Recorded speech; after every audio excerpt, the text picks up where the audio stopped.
नमस्कार विद्यार्थी मित्रांनो, मी रवी आरंभ MPSC मध्ये आपलं स्वागत करतो। मित्रांनो, आपण लुसेंट सिरीज चालू केलेली आहे। त्यामध्ये आपण आजपर्यंत विविध अशा टॉपिकवर आणि महत्त्वाच्या मुद्द्यावर आपण लक्ष केंद्रित केलेलं आहे आणि त्याचा आपणास ऑडिओच्या माध्यमातून आपल्यापर्यंत पोहोचवण्याचं काम करत आहोत। मित्रांनो, आपलं आरंभ MPSC अकॅडमी चॅनल आहे, त्याला आपण सबस्क्राइब करावं, आपल्या मित्रांना शेअर करावं आणि त्याचा ऑडिओ व्हिडिओज तसेच इतर देखील आपले ज्या पोस्ट असतात, प्रश्न विचारले जातात, त्याला नक्कीच तुम्ही उत्तरे द्यावेत आणि त्याला रिस्पॉन्स देखील देण्याचं कार्य करावं। कारण आपल्या परीक्षेच्या दृष्टीने जसा सिलेबस आहे त्या पद्धतीने आम्ही आपणास डेटा अवेलेबल करून देण्याचं काम करत आहोत। त्यामुळे मित्रांनो, लुसेंट ही सिरीज आपण सुरू केली आहे आणि आजपर्यंत बऱ्याच लेक्चरमध्ये आपण वेगवेगळ्या अशा महत्त्वाच्या मुद्द्यांना आपल्या प्लेलिस्ट मध्ये देखील आपणास आढळून येईल की खूपच महत्त्वाचे मुद्दे असणारे आहेत, ते आपण घेत आहोत। आताच आपण कालच्याच लेक्चर मध्ये काय काय पाहिलं होतं बघा। संयुक्त राष्ट्राच्या ज्या वेगवेगळ्या संघटना आहेत, त्यांचे संघटना, त्यांचे स्थापना वर्ष, त्यांचे मुख्यालय कुठे आहेत आणि त्या संघटना काय काम करत असतात, त्यांचे कार्य काय आहेत, हे आपण एक पूर्ण महत्त्वाचा असा चॅप्टर काल घेतलेला आहे। त्यानंतर आपण त्याच्यातच दुसरा एक भाग होता, त्याच्यामध्ये काय पाहिलंय तर संयुक्त राष्ट्राचे जे महासचिव आहेत, संयुक्त महाराष्ट्राचे महासचिव जे की आजपर्यंत झालेले आहेत, त्यांची आपण डिटेल मध्ये माहिती घेतली आहे आणि ती 1946 पासून जेव्हापासून युनो स्थापन झालं तेव्हापासून ते 2026 पर्यंत असे सर्व आपण महासचिव कोण आहेत आणि त्यांचा कार्यकाल आहे ते कोण्या देशाचे आहेत हे देखील आपण कालच्या व्हिडिओमध्ये आपण पाहिलेलं आहे। मित्रांनो, ते देखील महत्त्वाचं होतं आणि आपणास जर पाहिलं नसेल तर आपण ते पाहून घ्यावं। आता ह्याच पद्धतीने आपण पुढचा लेक्चर देखील असंच महत्त्वाचा असणार आहे, जे की जगातील मुख्य संघटना आणि त्याचे मुख्यालय, हा महत्त्वाचा टॉपिक असणार आहे। आता तर चला मित्रांनो, आपण वेळ न गमावता आपण लगेच आपण मुख्य उद्देशाकडे वळूयात। तर जगातील प्रमुख संघटना आणि त्यांचे मुख्यालय कुठे आहेत हे आपण आता यामध्ये पाहणार आहोत। तर आपण लक्षात ठेवा, गॅट ही संघटना आहे, त्याचे मुख्यालय आहे जिनेवा येथे। ॲम्नेस्टी इंटरनॅशनल म्हणून संघटना आहे, ती आहे लंडनची, तिथे आहे मुख्यालय। त्यानंतर आशिया विकास बँक म्हणून आहे, तिलाच ADB असं म्हटलं जाते, तिचं मुख्यालय आहे मनिला येथे। त्यानंतर दक्षिण पूर्व आशियाई राष्ट्रसंघ, त्याला आशियन असं म्हटलं जाते, ते कुठे आहे त्याचं मुख्यालय तर ते आहे जकार्ता या देशामध्ये। त्यानंतर नाटोचे मुख्यालय कुठे आहे, ब्रुसेल्स म्हणून आहे, ब्रुसेल्सला मुख्यालय आहे। त्यानंतर आफ्रिकी एकता संघटन आहे, त्यालाच काय म्हणतात OAU असं म्हटलं जातंय, तर ते आदिस अबाबा येथे आहे। रेड क्रॉस कुठे आहे, रेड क्रॉसचे मुख्यालय आहे जेनेवा येथे। आणि सार्कचे मुख्यालय कुठे आहे, सार्कचे आहे काठमांडू येथे। संयुक्त राष्ट्र पर्यावरण कार्यक्रमाचे मुख्यालय कुठे आहे, ते आहे नैरोबी येथे। त्यानंतर इंटरपोल जे जागतिक संघटना आहे, त्याचं मुख्यालय आहे पॅरिस मध्ये लेओस या ठिकाणी। त्यानंतर आपण पाहू जागतिक व्यापार संघटना WTO। आपण कालच्या लेक्चर मध्ये WTO विषयी पूर्णतः माहिती घेतली होती। तर WTO काय आहे तर जागतिक पर्यटन संघटना आहे, तिचे संस्था आपण काल पाहिलं होतं, 1925 ची संस्था आहे आणि तिचे मुख्यालय आहे जिनेवा येथे। त्यानंतर आपण पाहिलं होतं, आता पाहूयात आपण अमेरिकी राज्याचं संघटन, म्हणजे अमेरिकेचे राज्य आहेत त्याचं संघटना आहे, त्यानंतर OAS असं म्हटलं जातं, ते वॉशिंग्टन DC येथे त्याचं मुख्यालय आहे। त्यानंतर अरब लीग म्हणून आहे, अरब लीगचे संघटना आहे, त्यांचे मुख्यालय आहे काहिरा या शहरामध्ये। त्यानंतर परस्पर आर्थिक सहायता परिषद, त्यालाच काय म्हणले जाते COMECON, तिचं मुख्यालय आहे मॉस्को येथे। त्यानंतर वर्ल्ड काउन्सिलिंग ऑफ चर्चेस, म्हणजे तिचे ऑफिस कुठे आहे तर जिनेवा येथे तिचे मुख्यालय आहे। अशा प्रकारे आता पाहूयात ऊर्जा आणि आयोग, त्याला शॉर्ट मध्ये म्हणतात EEC, तर तिचे मुख्यालय आहे जिनेवा येथे। आफ्रिकेचा आर्थिक आयोग आहे, तिचा मुख्यालय आहे आदिम अबाबा येथे। पश्चिम आशियाई आर्थिक आयोग आहे, स्पेशल असणारा पश्चिम आशिया जे आपला खंड आहे तेथील पश्चिम भागामध्ये जे संघटना काम करतात त्याचं नाव काय आहे, ECWA असं शॉर्ट मध्ये म्हटलं जाते. तर त्याचं मुख्यालय बगदाद येथे. संयुक्त राष्ट्र शरणार्थी उच्चायोग कुठे आहे, जेनेवा येथे. तर आंतरराष्ट्रीय परमाणु ऊर्जा एजन्सी कुठे आहे, व्हिएना येथे तिचे मुख्यालय आहे. त्यानंतर संयुक्त राष्ट्र औद्योगिक विकास संघटना तिचे मुख्यालय आहे व्हिएना येथे. त्यानंतर संयुक्त राष्ट्र व्यापार व विकास संमेलन, संयुक्त राष्ट्र व्यापार व विकास संमेलन चे मुख्यालय कुठे आहे, ते आहे जिनेवा येथे. त्यानंतर विश्व वन्य जीव संरक्षण कोष याचं ऑफिस कुठे आहे, त्यालाच आपण काय म्हणू शकतो, WWF. तर ग्लँड म्हणून आहे, स्वित्झर्लंड या देशामध्ये ग्लँड हे शहर आहे, तिथे त्याचे मुख्यालय आहे. त्यानंतर आंतरराष्ट्रीय ऑलिम्पिक कमिटीचे IOC, आपण पहिल्या या दुसऱ्या लेक्चरमध्ये ऑलिम्पिक खेळाविषयी पाहिलेलं आहे मित्रांनो. आपण जर पाहिलं नसेल तर आपण आपल्या प्लेलिस्ट मध्ये जाऊन लुसेंट या विषयाची जे खेळाविषयी संबंधित माहिती आहेत, ऑलिम्पिक विषयी, पॅरा ऑलिम्पिक विषयी, तसेच बॅडमिंटन विषयी, अशा वेगवेगळ्या संपूर्ण घडामोडी आपण त्यामध्ये पाहिलेल्या आहेत. तर आपण ते पाहून घ्यावं, त्यामध्ये डिटेलमध्ये आपण घेतलेलं आहे. तर ते कुठे आहे, IOCचे आंतरराष्ट्रीय ऑलिम्पिक कमिटीचे मुख्यालय तर लुसाने येथे आहे. त्यानंतर युरोपीय कॉमन मार्केट याचे ऑफिस कुठे आहे, मुख्यालय कुठे आहे त्याचे, तर जिनेवा येथे आहे. चोगम म्हणजेच राष्ट्रमंडळ राष्ट्राध्यक्ष संमेलन जे भरते त्यांचं मुख्यालय कुठे, ट्रान्सबार्ग येथे. त्यानंतर पेट्रोलियम उत्पादक देशांचं एक संघटन आहे, पेट्रोलियम जे उत्पादन करत असतात त्यांचं एक संघटन आहे, त्याला आपल्याला माहिती देखील असेल कदाचित, त्याचं नाव आहे ओपेक म्हणून ओळखला जाते. ओपेकचे मुख्यालय कुठे आहे, तर व्हिएना येथे मुख्यालय आहे. हे पाठच केलं पाहिजे मित्रांनो, आपण लक्षात घेऊन ठेवा. त्यानंतर आर्थिक सहयोग आणि विकास संघटन हे कुठे आहे, पॅरिस येथे आहे. तर युरोपीय मुक्त व्यापार संघटना जी आहे, युरोपीय मुक्त व्यापार संघटना जी आहे त्यालाच आपण शॉर्ट मध्ये असं म्हणतात ECTA, याचं मुख्यालय कुठे आहे, तर जिनेवा येथे आहे. त्यानंतर राष्ट्रमंडळ आपण लेक्चर मध्ये घेतलं होतं, पाठीमागच्या तिसऱ्या लेक्चर मध्ये आहे बघा, राष्ट्रमंडळ कॉमनवेल्थ गेम आहे, त्याच्यामध्ये बघा आठवणीनं आपण प्लेलिस्ट मध्ये जाऊन राष्ट्रमंडळ किंवा कॉमनवेल्थ गेम पहा, त्याचं मुख्यालय आहे लंडन येथे. त्यानंतर युरोपीय आर्थिक समुदाय EEC, युरोपीय आर्थिक समुदाय आहे जिनेवा येथे. त्यानंतर युरोपीय संसदचे मुख्यालय आहे लक्झमबर्ग या देशामध्ये. त्यानंतर युरोपीय स्पेस रिसर्च ऑर्गनायझेशन इस्रो चे पॅरिस येथे आहे. त्यानंतर युरोपियन परमाणु ऊर्जा समुदाय संघटना यांची कुठे, युरोपियनची, तर ब्रुसेल्स या शहरामध्ये आहे. त्यानंतर एशिया आणि प्रशांत क्षेत्रामध्ये आर्थिक आणि सामाजिक आयोग अशी एक संघटना आहे या नावाची, तिचं मुख्यालय आहे बँकॉक येथे.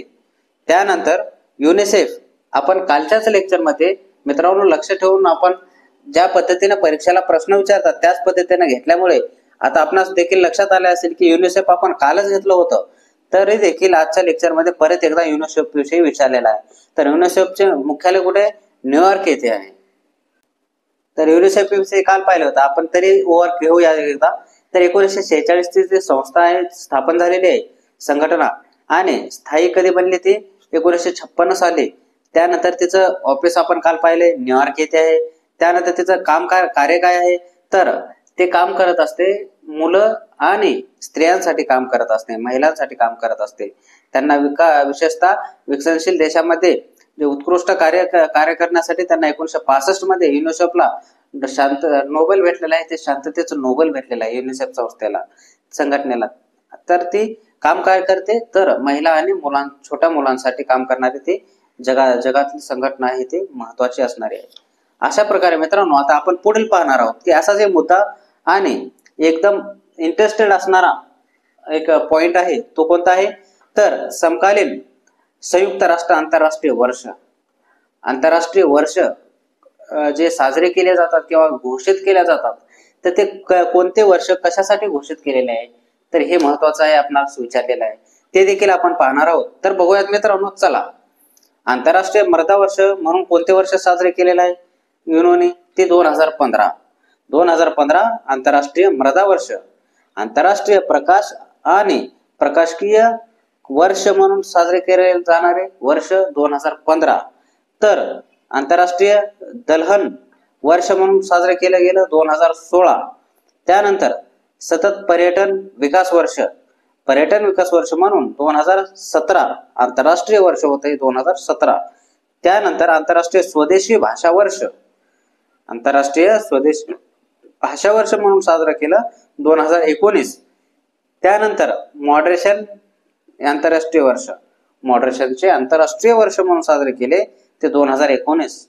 रासायनिक तत्व आणि आवर्त सारणी यांचे आंतरराष्ट्रीय वर्ष म्हणून घोषित केलं 2019. त्यानंतर पादप स्वास्थ्य आणि आंतरराष्ट्रीय वर्ष ते 2020 मध्ये साजरे केले गेले. त्यानंतर नर्स तसेच आपण दाई सुद्धा म्हणतो त्यांच्यासाठी वर्ष साजरे केले गेले 2020. त्यानंतर सतत विकासासाठी रचनात्मक अर्थव्यवस्था यांच्यासाठी आंतरराष्ट्रीय वर्ष म्हणून घोषित केलं 2021. त्यानंतर फळ आणि सब्जी आंतरराष्ट्रीय वर्ष म्हणून साजरे केले, फळ आणि सब्जी म्हणून 2021. त्यानंतर बालश्रम उन्मूलन यासाठी आंतरराष्ट्रीय वर्ष साजरे केलं 2021 घोषित केलं होतं. त्यानंतर आर्टिसायन मत्स्य आणि अक्वाकल्चरला आंतरराष्ट्रीय वर्ष 2022. त्यानंतर आंतरराष्ट्रीय बाजरा मोठे अनाज मानले जाते त्यालाच, तर वर्ष 2023 हे आंतरराष्ट्रीय बाजरा मोठे अनाज म्हणून त्यांना घोषित केलं गेलं.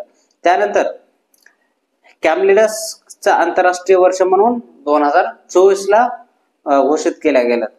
अशा प्रकारे मित्रांनो संयुक्त राष्ट्राने आंतरराष्ट्रीय वर्ष म्हणून घोषित जे केलेले आहेत ते आपण 2015 ते 2024 पर्यंत असे आजपर्यंतचे बघितलेलो आहोत. 2024 पर्यंतचे वर्ष. अशाच प्रकारे आता पुढचा मुद्दा एक महत्वाचा असणार आहे, तर ते देखील आपण लक्ष देऊन ऐकावे. समकालीन संयुक्त राष्ट्र आंतरराष्ट्रीय दशक जेव्हा आंतरराष्ट्रीय दशक म्हणून साजरे केले जाते, तर ते दशक काय म्हणून साजरा केल्या जाते, कोणत्या नावाने साजरा केल्या जाते, तर ते देखील आपण पाहणार आहोत. तर चला आपण बघूया. 2014 ते 2023 पर्यंत आंतरराष्ट्रीय दशक म्हणून साजरं केलं गेलं. तर कशासाठी, तर सर्वांसाठी वहनीय सस्टेनेबल ऊर्जा संयुक्त राष्ट्रीय दशक म्हणून घोषित केल्या गेलं. त्यानंतर दुसरे आहे 2015 ते 2024 त्याला संयुक्त राष्ट्र दशक काय म्हणून साजरा केलं गेलं, तर आफ्रिकी आदिवासी त्यालाच आफ्रिकन डिसेंट म्हटल्या जाते ते आंतरराष्ट्रीय दशक होतं.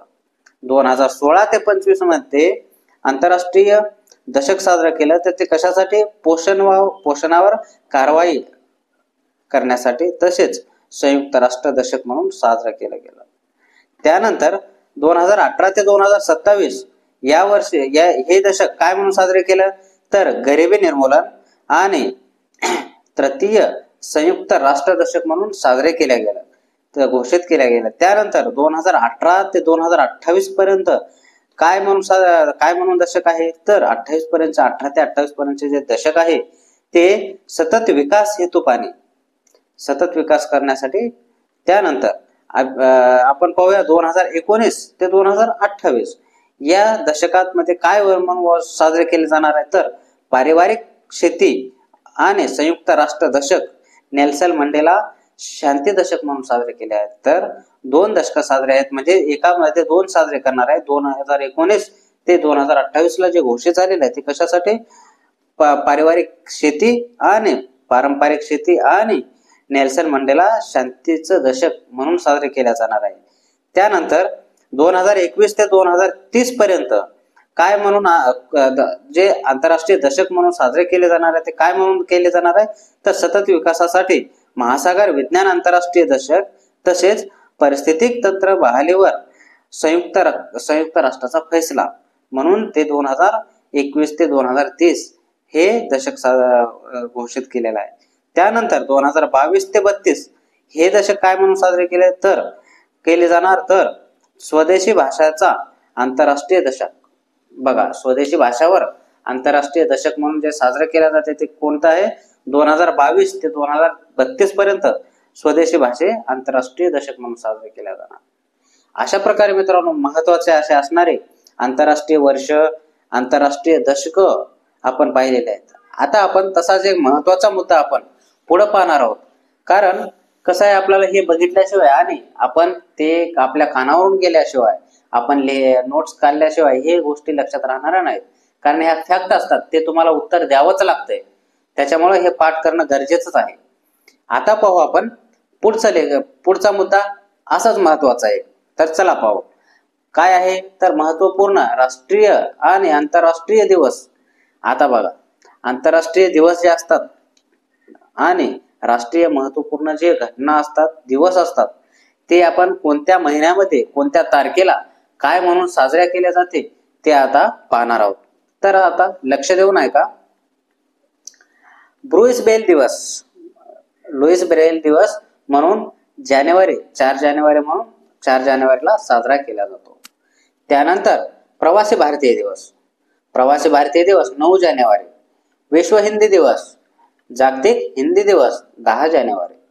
म्हणजेच आज 9 जानेवारी आहे, तर आज 9 जानेवारीला काय साजरा केला जाईल, तर तो प्रवासी भारतीय दिन म्हणून साजरा केला जाईल. असे प्रश्न विचारले जातील की आपल्या परीक्षेच्या आसपास ज्या घटना घडणाऱ्या आहेत किंवा ज्या आंतरराष्ट्रीय दिवस, राष्ट्रीय दिवस असे जे काही आसपासचे प्रश्न असतील ते विचारले जातील. एखाद्या 1 जानेवारीला कदाचित परीक्षा असेल तर 9 जानेवारीवर प्रश्न विचारू शकतो. हे आपणास लक्षात यायला पाहिजे की 9 जानेवारी हा प्रवासी भारतीय दिवस आहे. अशा उदाहरणार्थ आपण लक्षात ठेवलं पाहिजे. त्यानंतर जागतिक हिंदी दिवस. जागतिक हिंदी दिवस आहे 10 जानेवारी. त्यानंतर आंतरराष्ट्रीय युवा दिवस आहे. आंतरराष्ट्रीय युवा दिवस काय म्हणून साजरा केला जातो? स्वामी विवेकानंदाचा जन्मदिवस म्हणून साजरा केला जातो. तो असा 12 जानेवारी या दिवशी. थल सेना दिवस ते आहे 12 जानेवारी. पराक्रम दिवस, सुभाषचंद्र बोस यांच्या जयंतीनिमित्त पराक्रम दिवस साजरा केला जातो. कोणता? 23 जानेवारी. त्यानंतर राष्ट्रीय बालिका दिवस. राष्ट्रीय बालिका दिवस म्हणून साजरा केला जातो 24 जानेवारी. भारत पर्यटन दिवस. भारत पर्यटन दिवस आणि राष्ट्रीय मतदाता दिवस. आपला मतदान दिवस जो साजरा केला जातो आपण 25 जानेवारी. भारत पर्यटन दिवस आणि राष्ट्रीय मतदाता दिवस 25 जानेवारी. गणतंत्र दिवस म्हणून 26 जानेवारी. त्यानंतर आंतरराष्ट्रीय सीमा शुल्क व उत्पाद दिवस 26 जानेवारी. त्यानंतर सर्वोदय दिवस म्हणून 30 जानेवारी. शहीद दिवस 30 जानेवारी. शहीद दिवस म्हणून साजरा म्हणजे जे शहीद दिवस म्हणून 30 जानेवारी म्हणून ओळखला जाते. कुष्ठ निवारण कार्यक्रम जो असतो त्याचा दिवस कोणता? 30 जानेवारी. त्यानंतर आपण आता पुढे पाहूयात फेब्रुवारी महिना. तर आपण वर पाहिले जानेवारी महिना. आता फेब्रुवारी महिन्याचे आपण दिवस पाहूयात. जागतिक कॅन्सर दिवस म्हणून 4 फेब्रुवारी. आंतरराष्ट्रीय मातृभाषा दिवस साजरा केला जातो तो 21 फेब्रुवारी रोजी. केंद्रीय उत्पाद व शुल्क दिवस 24 फेब्रुवारी. राष्ट्रीय विज्ञान दिवस म्हणून साजरा केला जातो तो 28 फेब्रुवारी. राष्ट्रीय विज्ञानावर प्रश्न आपल्याला गेल्या परीक्षेला विचारलेला आहे. राष्ट्रीय विज्ञान दिवस कधी साजरा केला जातो? तर 28 फेब्रुवारी. तर आता पुढचा आहे मार्च महिना. आपण जानेवारी फेब्रुवारी पाहिले, आता पाहू मार्च महिना. जागतिक वन्यजीव दिवस म्हणून 3 मार्च. राष्ट्रीय सुरक्षा दिवस, औद्योगिक याची जी सुरक्षा असते त्याच्यासाठी 4 मार्च. तर जन औषधी दिवस 7 मार्च. आंतरराष्ट्रीय महिला दिवस 8 मार्च. 8 मार्चवर प्रश्न विचारलेला आहे, तुम्हाला माहिती आहे. 8 मार्च हा महिला दिवस म्हणून साजरा केला जातो. त्यानंतर सुरक्षा बलाची स्थापना दिवस कोणाला कधी साजरा केला जातो? 10 मार्च. जागतिक उपभोक्ता दिवस म्हणून 15 मार्च. आयुध निर्माण दिवस म्हणून 18 मार्च. जागतिक खुशाली दिवस, हॅपी दिवस, तर तसेच विश्व गोरेया दिवस म्हणून 20 मार्च. त्यानंतर जागतिक वानिकी दिवस म्हणून 21 मार्च. विश्व जल संरक्षण दिवस म्हणजे जागतिक जल संरक्षण दिवस म्हणून 12 मार्च. भगतसिंग, सुखदेव आणि राजगुरू हा त्यांचा शहीद दिवस कोणता आहे? तर 23 मार्च. 23 मार्चला त्यांना फासावर लटकवले होते, त्याच्यामुळे त्यांना शहीद दिवस म्हणून आपण श्रद्धांजली अर्पण करत असतो. भगतसिंग, सुखदेव आणि राजगुरू यांना 23 मार्च रोजी. त्यानंतर जागतिक मौसम विज्ञान दिवस, जागतिक मौसम विज्ञान दिवस 23 मार्च. राम मनोहर लोहिया जयंती कधी असते? 23 मार्च. जागतिक टीबी दिवस म्हणून 24 मार्च. टीबी दिवस, जागतिक टीबी दिवस 24 मार्च. त्यानंतर ग्रामीण डाक जीवन विमा दिवस 24 मार्च. बांगलादेशचा राष्ट्रीय दिवस, बांगलादेशचा राष्ट्रीय दिवस कोणता आहे? 26 मार्च. तर गणेश शंकर विद्यार्थी त्याचं बलिदान केलं तो दिवस कोणता आहे? 25 मार्च. विश्व जागतिक थिएटर रंगमंच दिवस म्हणून साजरा केला जातो तो कोणता आहे? 27 मार्च. त्यानंतर आपण पाहू एप्रिल महिना.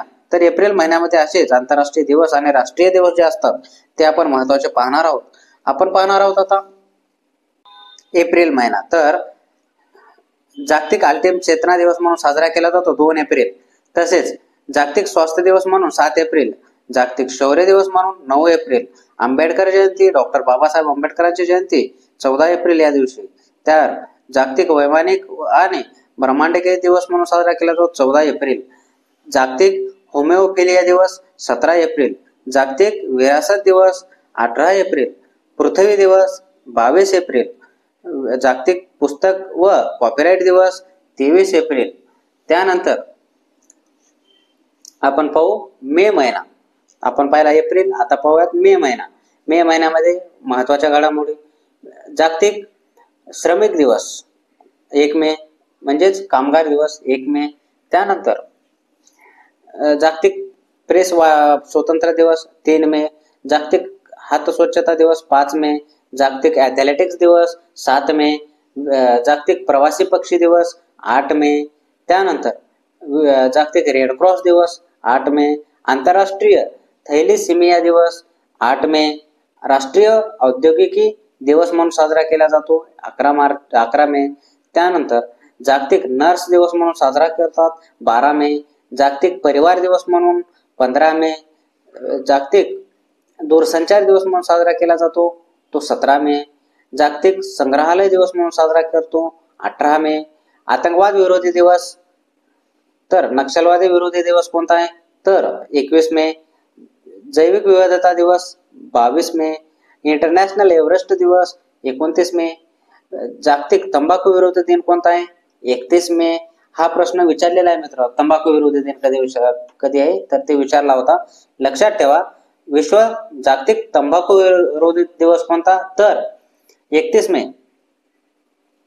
तर आपण पुढचं पाहूयात जून महिना. जून महिन्यामध्ये महत्वाच्या अशाच आंतरराष्ट्रीय आणि राष्ट्रीय दिवस कोणते आहेत? हिंसा आणि पीडित मुलांसाठी स्मृती साठी आंतरराष्ट्रीय दिवस जो आहे तो 4 जून आहे. तर जागतिक पर्यावरण दिवस 5 जून. जागतिक रक्तदान दिवस 14 जून. जागतिक शरणार्थी दिवस 20 जून. आंतरराष्ट्रीय योग दिवस 21 जून. आंतरराष्ट्रीय ऑलिम्पिक दिवस. आंतरराष्ट्रीय योग दिवस आपल्याला प्रश्न विचारलेला आहे, तर आपण लक्षात ठेवा अशाच प्रकारे आपण त्या पद्धतीनेच घेत आहोत. तर बाकीचे प्रश्न विचारू शकतात, त्याच पद्धतीने आपण लक्षात ठेवलं पाहिजे. आंतरराष्ट्रीय योग दिवस कधी आहे? 21 जून रोजी. आंतरराष्ट्रीय ऑलिम्पिक दिवस कधी आहे? 23 जून रोजी. तर मादक द्रव्य तसेच ते सेवन करणाऱ्या आणि अवैध व्यापार करणाऱ्या विरुद्ध दिवस कोणता आहे? तर 26 जून. राष्ट्रीय सांख्यिकी दिवस कधी आहे? 29 जून रोजी.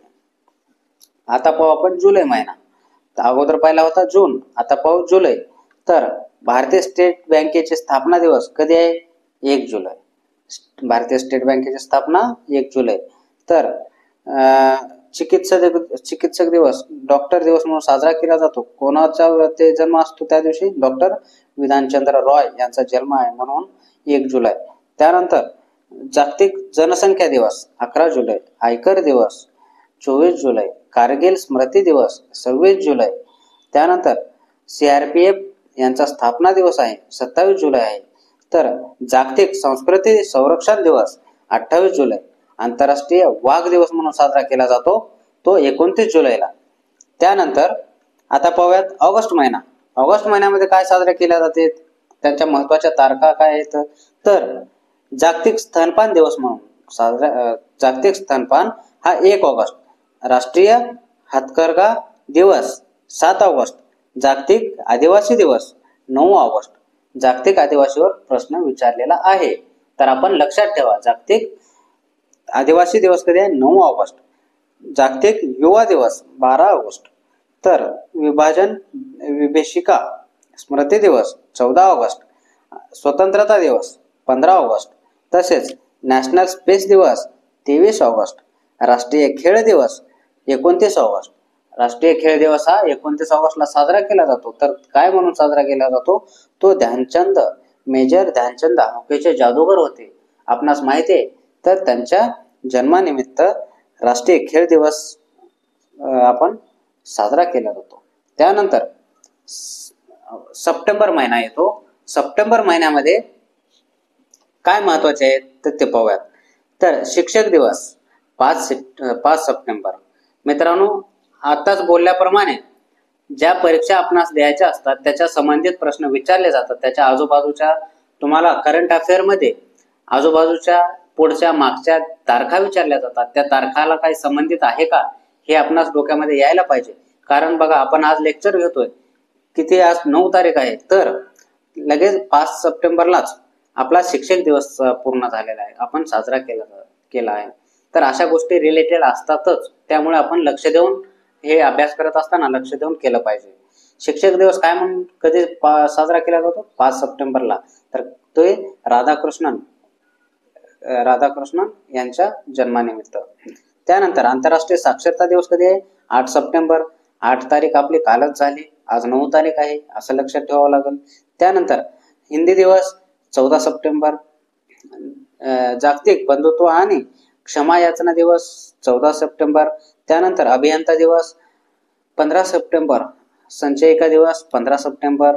आंतरराष्ट्रीय ओझोन दिवस म्हणून साजरा केला जातो, हे आपणास माहिती आहे. आणि मागच्या जर क्वेश्चन पेपर आपण पाहिले असतील तर त्यामध्ये आपणास लक्षात येईल की ओझोन दिवसावर प्रश्न विचारलेला आहे, तर तो आहे 16 सप्टेंबर. त्यानंतर RPF ची स्थापना दिवस आहे 20 सप्टेंबर. जागतिक शांती दिवस म्हणून 21 सप्टेंबर. अंत्योदय दिवस म्हणून 25 सप्टेंबर आणि जागतिक पर्यटन दिवस म्हणून 27 सप्टेंबर. अशा महत्वाच्या सप्टेंबर मध्ये येणाऱ्या घडामोडी आहेत. त्यानंतर ऑक्टोबर येतो. ऑक्टोबर महिन्यामध्ये आंतरराष्ट्रीय वृद्धजन दिवस म्हणून साजरा केला जातो 1 ऑक्टोबर. लाल बहादूर शास्त्री जयंती असते 2 ऑक्टोबरला. आंतरराष्ट्रीय अहिंसा दिवस आहे 2 ऑक्टोबरला. आपण गांधीजीची जयंती 2 ऑक्टोबर. त्यानंतर जागतिक प्रकृती दिवस 3 ऑक्टोबर. विश्व पशु कल्याण दिवस आहे 4 ऑक्टोबर. विश्व परिवेश दिवस आहे 5 ऑक्टोबर. त्यानंतर जागतिक शिक्षक दिवस आहे 5 ऑक्टोबर. जागतिक शिक्षक 5 ऑक्टोबर. तर आपला शिक्षक दिवस राष्ट्रीय कोणता आहे? 5 सप्टेंबर. तर जागतिक कोणता आहे? 5 ऑक्टोबर. वायुसेना दिवस 8 ऑक्टोबर. जागतिक डाक दिवस 9 ऑक्टोबर. जागतिक दृष्टी दिवस 10 ऑक्टोबर. जयप्रकाश जयंती 11 ऑक्टोबर. विश्व मानक दिवस 14 ऑक्टोबर. जागतिक हस्त प्रक्षालन दिवस 15 ऑक्टोबर. विश्व एलर्जी जागतिक दिवस जागृता दिवस 15 ऑक्टोबर. जागतिक खाद्य दिवस म्हणून 16 ऑक्टोबर. जागतिक आयोडीन अल्पता दिवस 21 ऑक्टोबर. पोलीस स्मरण दिवस 21 ऑक्टोबर. संयुक्त राष्ट्र दिवस 24 ऑक्टोबर. जागतिक मितव्ययिता दिवस 30 ऑक्टोबर. त्यानंतर इंदिरा गांधीचे पुण्यतिथी कधी येते? 31 ऑक्टोबर या दिवशी. तर नोव्हेंबरचे पाहू आपण लगेच. नोव्हेंबर महिन्यामध्ये अशाच महत्वाच्या घडामोडी काय आहेत? तर राष्ट्रीय विविध साक्षरता दिवस. तर राष्ट्रीय विधिक साक्षरता दिवस 9 नोव्हेंबर. बाल दिवस 14 नोव्हेंबर. विश्व मधुमेह दिवस 14 नोव्हेंबर. जनजाती गौरव दिवस भगवान बिरसा मुंडा यांचा जन्मदिवस असतो, त्या निमित्तानं नोव्हेंबरमध्ये जनजाती गौरव दिवस साजरा केला जातो 15 नोव्हेंबर या दिवशी. त्यानंतर सहनशीलता आंतरराष्ट्रीय दिवस 16 नोव्हेंबर. जागतिक विद्यार्थी दिवस म्हणून साजरा केला जातो 17 नोव्हेंबर. राष्ट्रीय पत्रकारिता दिवस म्हणून साजरा करतात 17 नोव्हेंबर. जागतिक वयस्क दिवस म्हणून 18 नोव्हेंबर. त्यानंतर जागतिक नागरिक दिवस म्हणून 19 नोव्हेंबर. तर जागतिक शौचालय दिवस म्हणून साजरा केला जातो 19 नोव्हेंबर. सार्वभौमिक बाल दिवस 20 नोव्हेंबर. तर दुसरा आहे जागतिक टेलिव्हिजन दिवस 21 नोव्हेंबर.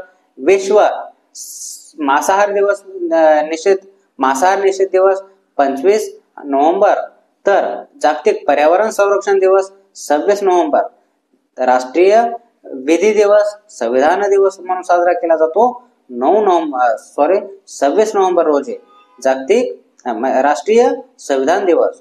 त्यानंतर डिसेंबर महिना लागतो. डिसेंबर मध्ये महत्वाच्या घडामोडी आहेत ते देखील मित्रांनो आपण लक्षात ठेवलं पाहिजे. चला आपण पाहूया डिसेंबर महिना काय म्हणतो. तर जागतिक एड्स दिवस 1 डिसेंबर, जागतिक एड्स दिवस 1 डिसेंबर, आंतरराष्ट्रीय विकलांगता दिवस 3 डिसेंबर, नौसेना दिवस 4 डिसेंबर, रासायनिक दुर्घटना निवारण दिवस 4 डिसेंबर, आंतरराष्ट्रीय स्वयंसेवक दिवस 5 डिसेंबर, नागरिक सुरक्षा दिवस 6 डिसेंबर, झेंडा दिवस म्हणून साजरा केला जातो. तो कशा संबंधित आहे? झेंडा दिवस सशस्त्र बलाचा. तर 7 डिसेंबर, आंतरराष्ट्रीय नागरिक उड्डाण दिवस 7 डिसेंबर, आंतरराष्ट्रीय मानवाधिकार दिवस 10 डिसेंबर, विश्व तसेच जागतिक बालकोश दिवस 11 डिसेंबर, जागतिक अस्थमा दिवस 11 डिसेंबर, जागतिक पर्वत दिवस 11 डिसेंबर, राष्ट्रीय ऊर्जा संरक्षण दिवस 14 डिसेंबर, जागतिक चाय दिवस 15 डिसेंबर, तसेच विजय दिवस म्हणून साजरा केला जातो 16 डिसेंबर, आंतरराष्ट्रीय अल्पसंख्याक अधिकार दिवस कधी आहे? 18 डिसेंबर, गोवा मुक्ती दिवस 19 डिसेंबर, किसान दिवस 23 डिसेंबर. तर किसान दिवस हा चौधरी चरण सिंग यांचा जन्मदिवस असतो. त्या निमित्तानं किसान दिवस साजरा केला जातो. त्यानंतर राष्ट्रीय उपभोक्ता दिवस 24 डिसेंबर आणि शेवटचा आहे वीर बाल दिवस ते 26 डिसेंबर रोजी. असं महत्वाच्या त्या महिने होते आणि त्यामध्ये त्या महिन्यात असणाऱ्या तारखा ज्या असतात त्या महत्वाच्या आपण घेतलेल्या आहेत. अशा प्रकारे मित्रांनो आजच्या लेक्चरमध्ये आपण असं किती महत्वाचं छान एक लेक्चर आणि महत्वाचं असणार होतं ते एकदम आवडीचं असेल आणि परीक्षेच्या दृष्टीने मार्क देणार हा आपला आजचा लेक्चर एकदम इंटरेस्टेड होतं. त्या आजच्या लेक्चरमध्ये आपण काय पाहिलंय तर जगातील प्रमुख संघटना त्यांचे मुख्यालय पाहिले. त्यानंतर आपण काय पाहिले? आंतरराष्ट्रीय वर्ष पाहिले जे घोषित केल्या जाते दरवर्षी किंवा घोषित केल्या जाते ते आंतरराष्ट्रीय वर्ष पाहिले. त्यानंतर आपण काय पाहिले? आंतरराष्ट्रीय दशक पाहिले जे घोषित केल्या जाते दशक. त्यानंतर आपण महत्वाचा असा पाहणार काय पाहिले तर महत्वपूर्ण असे राष्ट्रीय आणि आंतरराष्ट्रीय दिवस आपण पाहिलेले आहेत. मित्रांनो अशा प्रकारे आपले लुसेंटची सिरीज ही अशी महत्वाची आहे. त्यामुळे आपण सर्वांनी लक्ष देऊन त्याच्या नोट्स काढून ते आपण आपल्या परीक्षेसाठी उपयोग करून घेण्यासाठी आपण करावा असा आमची इच्छा आहे. त्यामुळे मित्रांनो हा व्हिडिओ आपला जास्तीत जास्त आपल्या मित्रांना शेअर करा, आपण देखील पाहावा आणि त्याच्या नोट्स काढाव्यात. तर मित्रांनो आमचं लुसेंटची सिरीज जी आहे ती अशीच निरंतर पुढे चालू राहणार आहे. अशाच महत्वाच्या मुद्द्याला आपण पुढच्या पॉइंटला आपण हात घालणार आहोत. तर आमचं तुम्ही यूट्यूब चॅनल आरंभ MPSC अकॅडमी नावाचं आहे. त्यानंतर आपलं इंस्टाग्राम ID आहे आरंभ अकॅडमी नावाने, ते देखील आपण फॉलो करावे. आमचं फेसबुक अकाउंट आहे आरंभ MPSC अकादमी नावाने, त्याला देखील आपण फॉलो करावा आणि आपल्या सहकार्य करावं. चला मित्रांनो धन्यवाद.